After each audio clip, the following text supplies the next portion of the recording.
Welcome to Horns Up. I'm Animesh. And I'm Peter.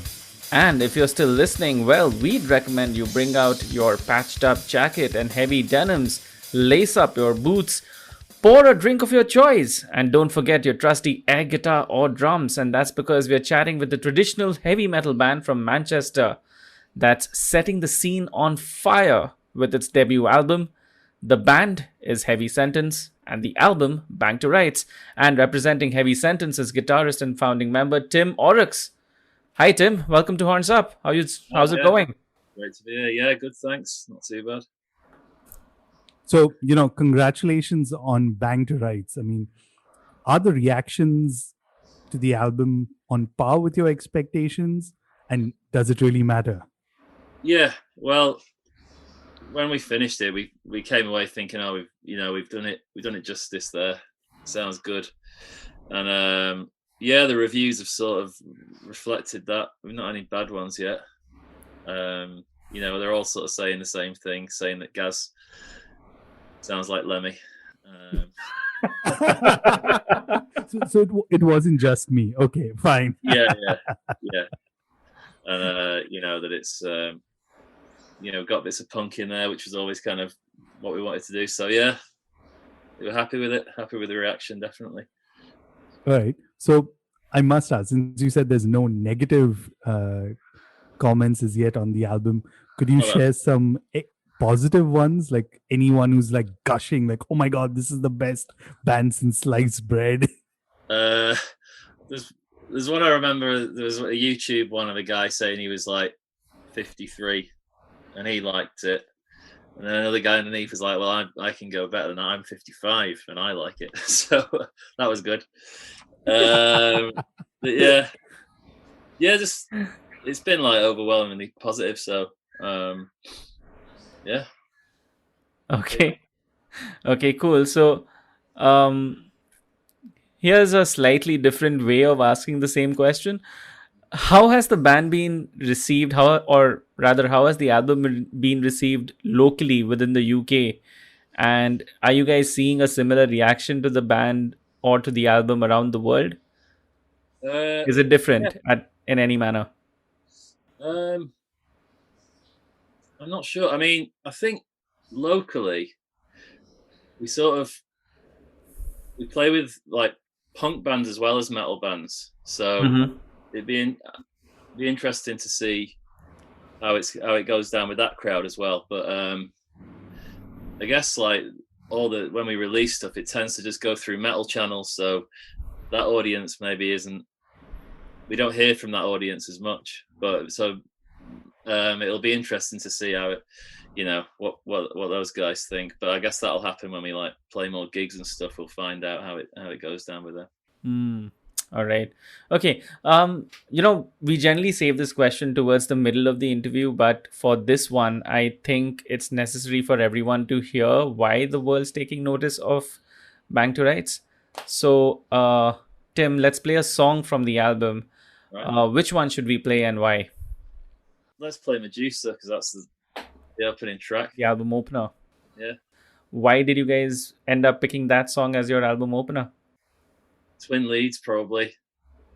Like a nice twin lead bit that goes straight in. I don't know. We just thought when we wrote it, it was like that's first track. Everyone knew it, kind of thing. So yeah. Alrighty, here it is. Here's Medusa.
Okay, so Tim, for me, this is music that's made for late night drives or daytime bike revving and Yeah, flying through the road.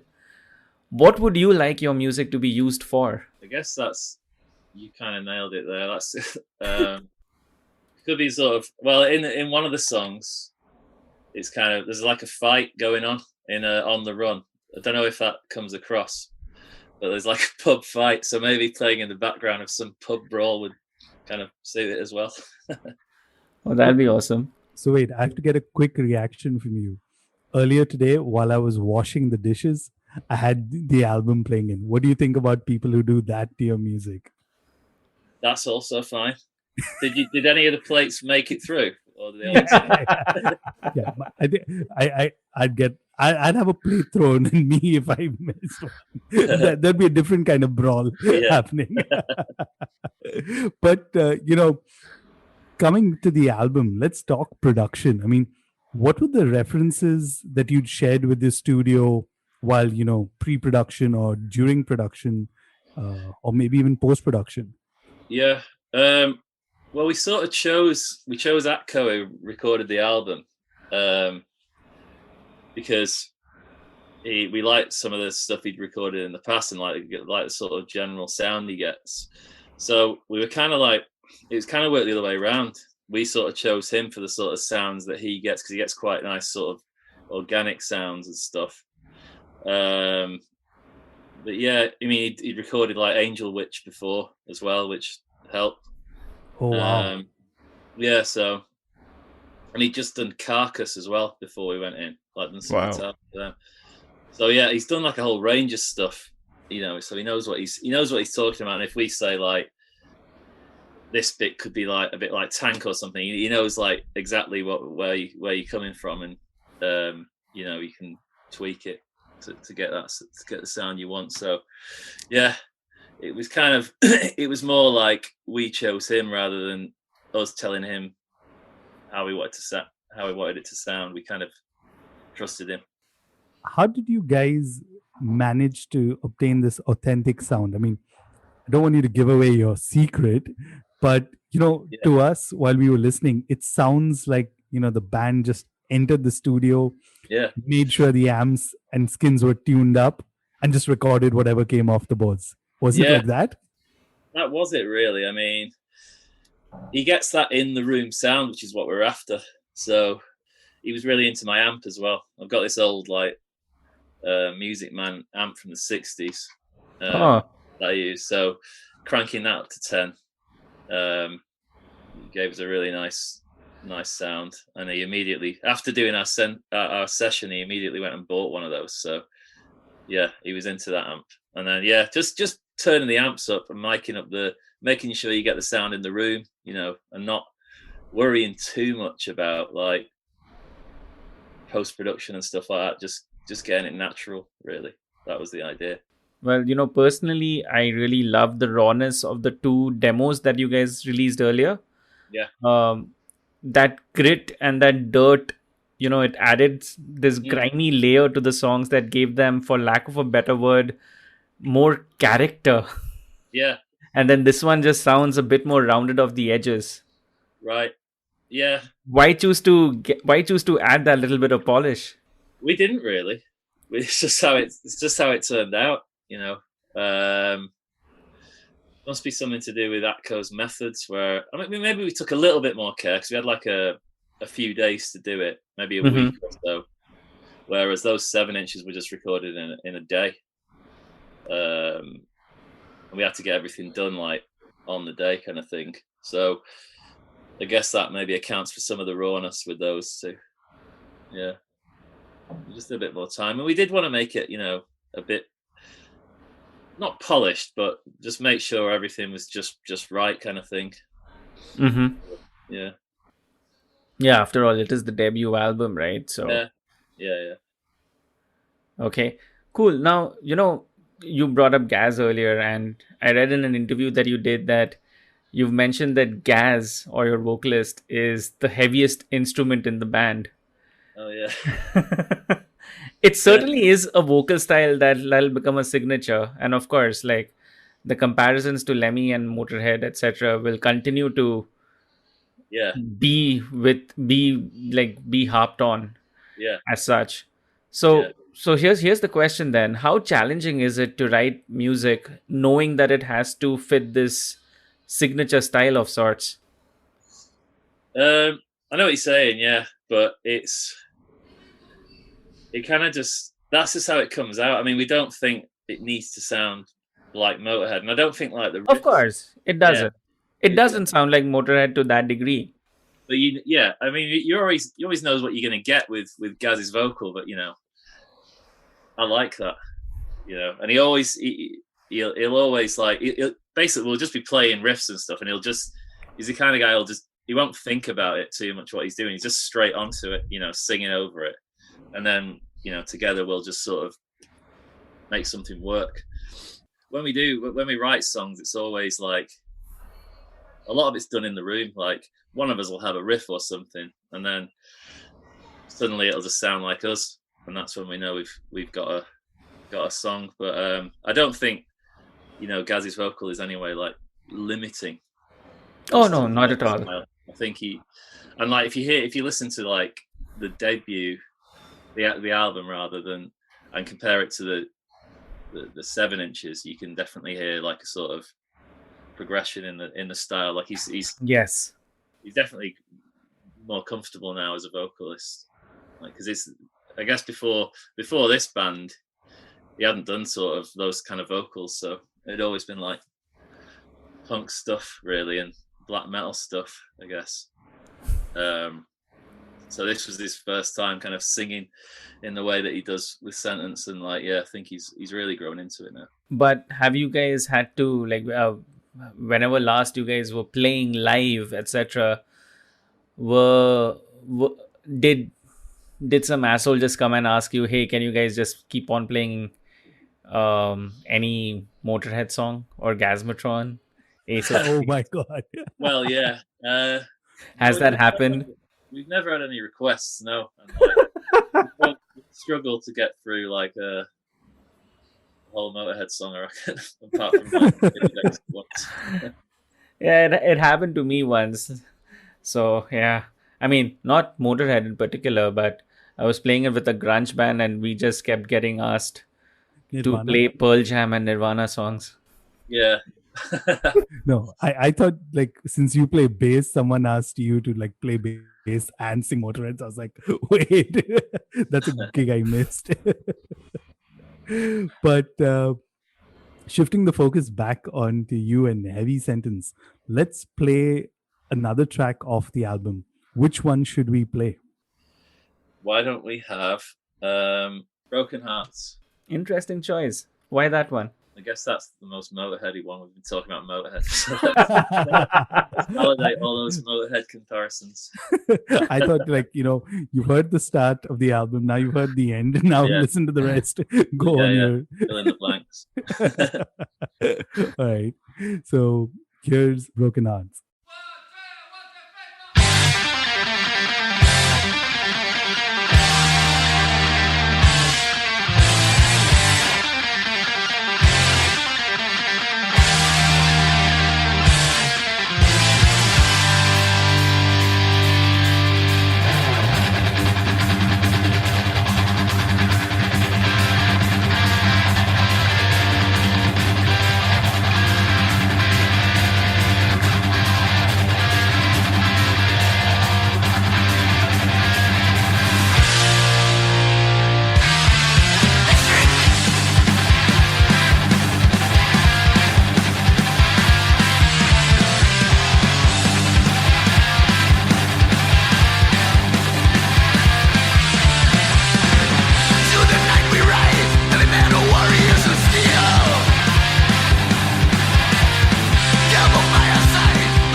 All right, Tim, here's an opinionated question.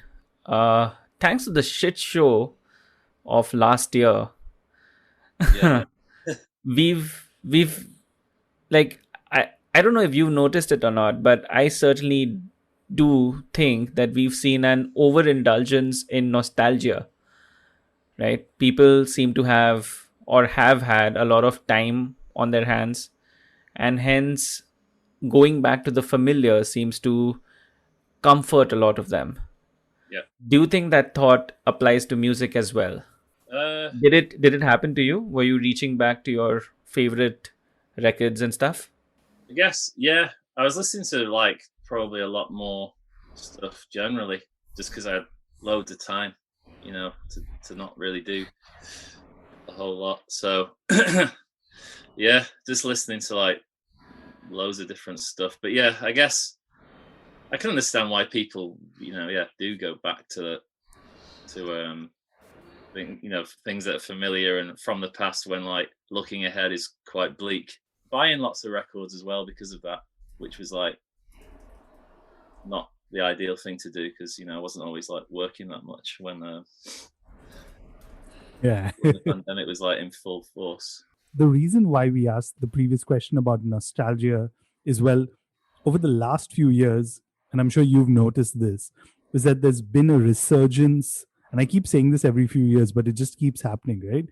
Of traditional heavy metal acts. Yeah. Why do you think, honestly, that's happening? I guess it'll be the internet is like the obvious answer. But there's something that's like with the old like new wave of British heavy metal stuff. There's something like unrefined about it that is completely the opposite to the sort of overly refined kind of sanitized way of life, I guess you can call it, that you're presented with nowadays, and music, which is just like overly produced, too clean, and like I guess new wave of British heavy metal is it sounds dirty and it represents a kind of like a roughness and like an outlaw spirit almost that isn't you can't always kind of live out in your in your daily life. I guess there's a sort of just a sense of freedom to it, like running free. It's a big theme in it, things like that. So maybe that's why it's attractive. Interesting. Okay, so having said that, how challenging is it to add something fresh to a sound or a genre that's extremely being played out already? You've heard so many permutations and combinations of the same thing. I guess it's just like bringing fresh energy to it. I don't know if it's necessarily bringing anything new to it, but it's bringing something, bringing a bit of vitality, and as long as it's doing that, then that's all I kind of want from music. Now, I don't necessarily want everything I listen to be like new pushing boundary pushing or whatever.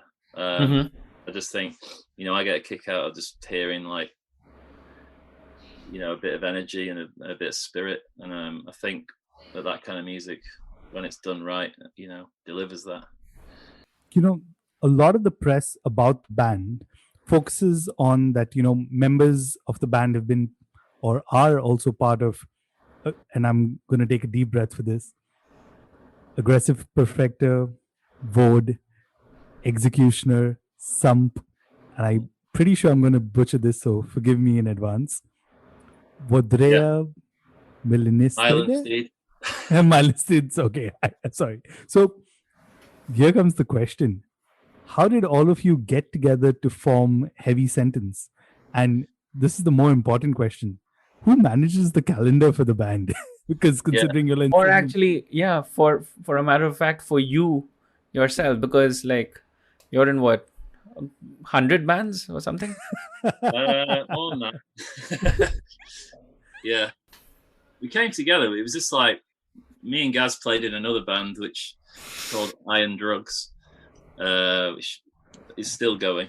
And then we were kind of doing some. We would disagree with like the other band members on like what was Iron Drugs and what wasn't, and we were like, and we all, you know, we would always talk about like, you know, old new wave of British heavy metal stuff, and like, you know, like old metal basically.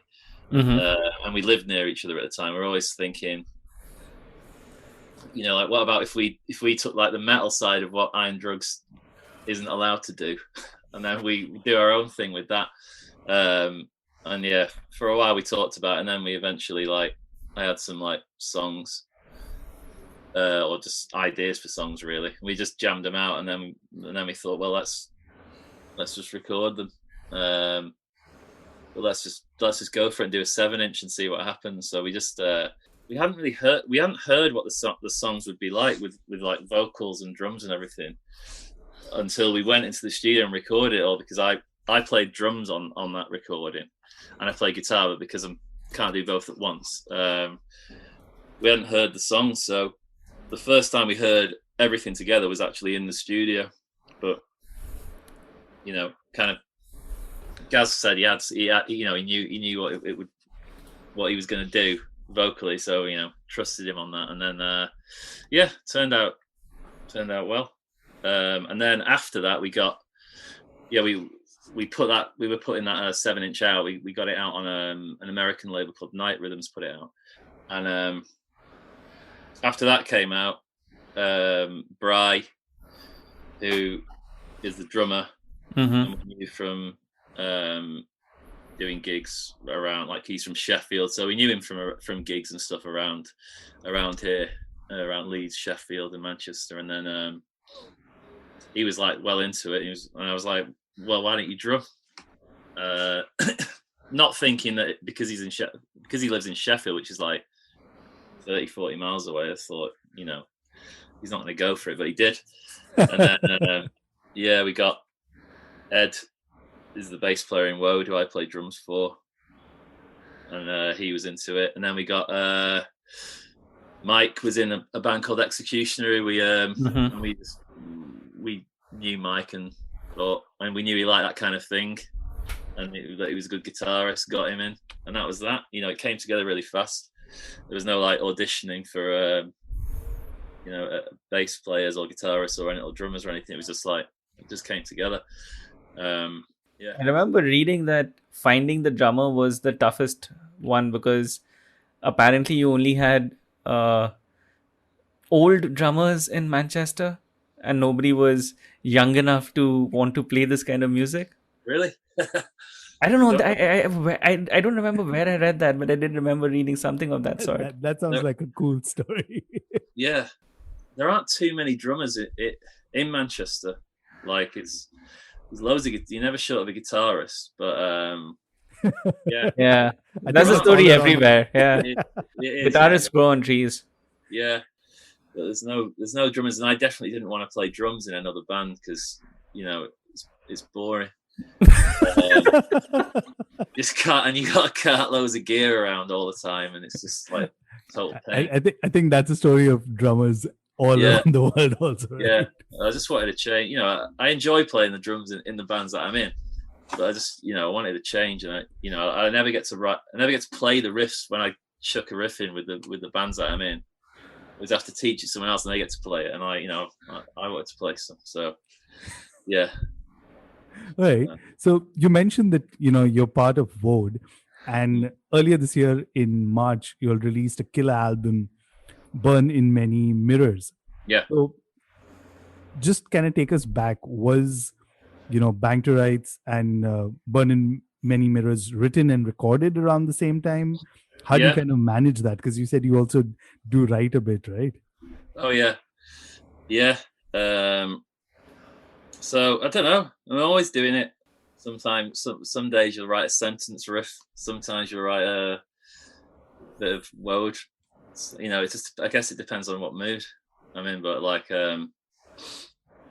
Yeah, they were all like, all the bands were like going like simultaneously, and yeah, it is hard to fit it all in, but we just do. I mean, it's not like I'm doing everything in all of them. It's all it's all we share it all. So yeah, it's not like it's not as much work as it sounds, but it is. We did doing like the getting the Woad album finished and then like getting this Heavy Sentence album finished at the same time. Yeah, that did take a bit of doing, but yeah, all done now. I can imagine. I mean, like, do you all end up have double booking studios or like getting it back to back? How does that Just work? end up getting tired of listening to mixes over and over, and like, yeah. Okay, cool. So I'm. Let's put you on the spot. Which one was more of a challenge for you? Burn in Many Mirrors or Bang to Rights? Yeah, Burning Many Mirrors massively, because I was drumming in that. It's hard. It's hard to do. The Bang to Rights was just like a joy to play in the studio, where because it's pretty simple. So it was just like, yeah, you can just sort of progress is very quick, so it's really satisfying. And I don't have to drum. So yeah, I can imagine setting up drums in the studio won't be fun, right? No, it's not. Some people love drumming in the studio. I don't. All right.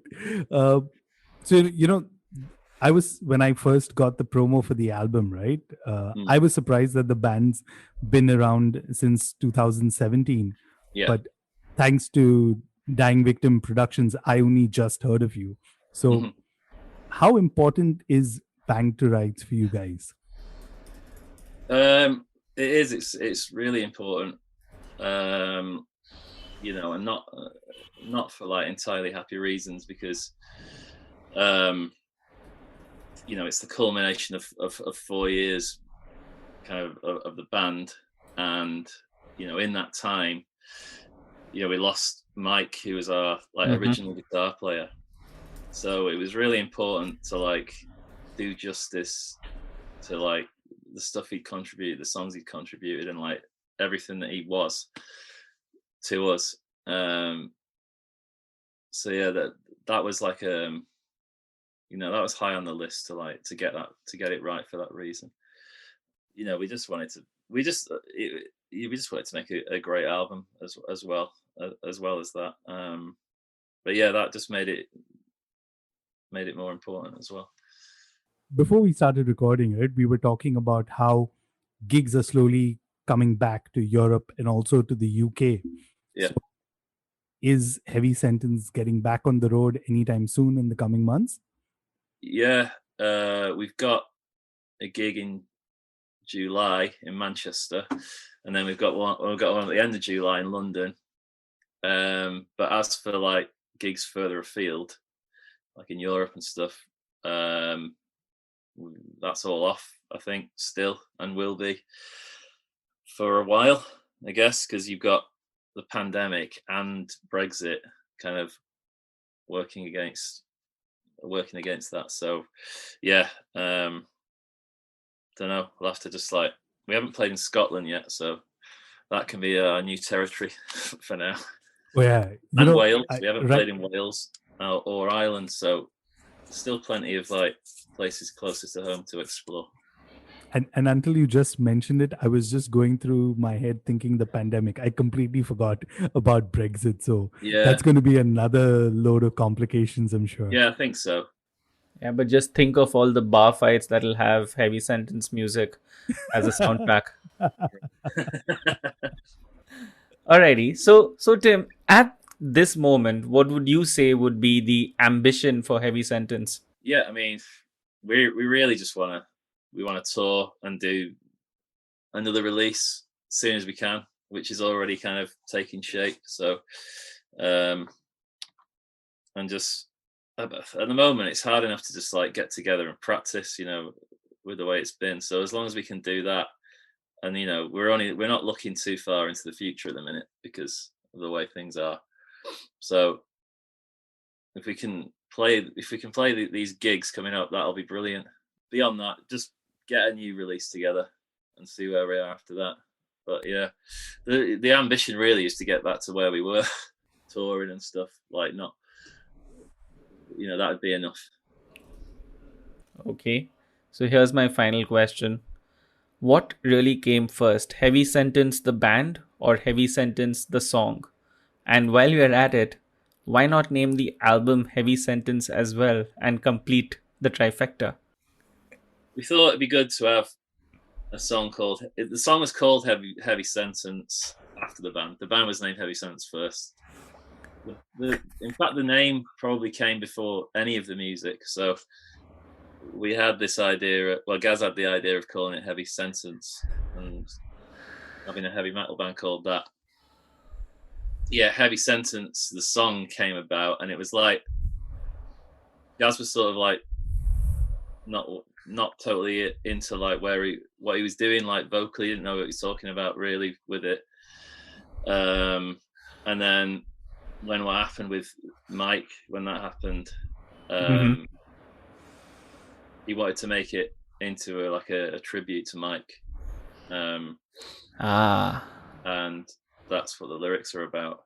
They're about him and like what he meant to us, and stuff we did together. So yeah, that's what that one's about. It's a pretty heavy song. Like, listening to that in the studio was listening to Gaz like put the vocals down when he had it, because he had it all just worked out perfectly and belted it out first time, and it was just like no one could really look at each other in the studio. It was just very emotional. So yeah, that's the kind of story behind that one. I must say that to me that was one of the highlight tracks of the entire album. Right. Oh, good. Yeah, I'm glad that came. So now that you hear the story, like when I'm going to re-listen to it, it's going to play back in my head. So thanks for sharing that. I still can't really listen to it, to be honest. It puts a lump in my throat. On that note, Tim, thank you so much for taking some time out and chatting with us. Yeah, thanks to you both. Yeah, thanks for taking time out. Yeah, nice one. And that was Tim Orrocks from Heavy Sentence, Woad, and a gazillion other bands. Find them all. Check out the music, however, at heavysentence.bandcamp.com and woad.bandcamp.com. And while you're at it, check out Horns Up. We are at hornsupod.com and on Twitter at hornsupod. I'm on Twitter at Asmoani. And I'm Twen Kunsho. And this was Horns Up. Horns up, guys.